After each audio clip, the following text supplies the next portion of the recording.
jiwa adalah kondisi kesehatan emosional, psikologis, dan sosial seseorang, di mana ada 4 kategori mengenai kesehatan jiwa. Yang pertama, berpikir positif. Yang kedua, beradaptasi pada diri sendiri. Yang ketiga, aktualisasi diri. Dan yang keempat, bermanfaat. Nah, apa sih maksud dari itu?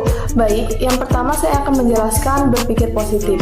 Artinya, ketika kita mengambil keputusan, kita memilih lebih fokus pada segala sesuatu yang positif yang sudah ada dalam diri dan menggunakan untuk menyelesaikan masalah yang terjadi. Manfaat berpikir positif ini ada banyak sekali. Contohnya seperti mengurangi stres, meningkatkan suasana hati. Jika kita berpikir positif terus, maka hati kita, pikiran kita akan sehat juga. Sebaiknya jika kita banyak berpikir tentang hal-hal yang aneh, maka pikiran itu akan mempengaruhi suasana hati kita sendiri. Dan yang ketiga ada meningkatkan kesehatan fisik dan meningkatkan hubungan kita antara kita dan orang lain. Lalu yang kedua ada beradaptasi. Ada beradaptasi pada diri sendiri dan beradaptasi pada lingkungan. Nah, contoh beradaptasi pada diri sendiri itu bisa dimulai pada saat menjaga mood di saat baru bangun tidur. Jika mood kita di pagi hari sudah berantakan, maka itu akan mempengaruhi kita untuk menjalani hari ke depannya. Lalu beradaptasi ini melibatkan seperti menerima perubahan, lalu mengelola stres, bangkit kembali dari kesulitan, dan belajar dari pengalaman. Nah, kemampuan beradaptasi ini penting karena yang pertama itu hidup kita penuh dengan perubahan. Lalu yang kedua, tantangan hidup tidak akan pernah dapat kita hindari. Dan yang ketiga, kemampuan untuk beradaptasi membantu kita untuk berkembang. Lalu yang ketiga ada aktualisasi diri. Nah, apa itu aktualisasi diri? Aktualisasi adalah proses pengembangan potensi diri dan mencapai tujuan hidup.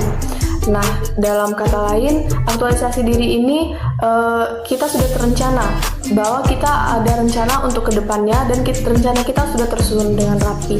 Nah, aktualisasi diri ini bisa melibatkan seperti kita dapat memahami diri kita sendiri, apa yang kita mau, dan apa yang akan kita kerjakan untuk kedepannya. Lalu mengembangkan bakat dan minat. Mengembangkan bakat dan minat itu bisa dimulai dari hal kecil. Lalu aktualisasi diri ini bisa dengan mengejar tujuan yang bermakna. Maka tentukanlah tujuan Anda hidup apa. Dan yang terakhir itu bermanfaat. Memberikan manfaat kepada orang lain adalah cara untuk meningkatkan kesehatan jiwa kita sendiri. Nah, bisa berupa seperti banyak sekali contohnya. Yang pertama itu seperti membantu teman atau keluarga, menjadi sukarelawan, melakukan perbuatan baik, berkontribusi pada komunitas, melakukan perbuatan baik, berkontribusi pada komunitas. Nah, manfaat ini dapat memberikan banyak manfaat, seperti meningkatkan perasaan bahagia pada diri kita, meningkatkan rasa terhubung dengan orang lain, dan memberikan makna dan tujuan hidup. Nah, baik, dari penjelasan tadi dapat kita ambil kesimpulan, kesehatan jiwa adalah bagian yang tak terpisahkan dari kesehatan secara keseluruhan. Menjaga kesehatan jiwa sama pentingnya dengan menjaga kesehatan fisik. Dengan memperhatikan kesehatan jiwa, kita dapat mencegah berbagai penyakit fisik dan meningkatkan kualitas hidup secara keseluruhan.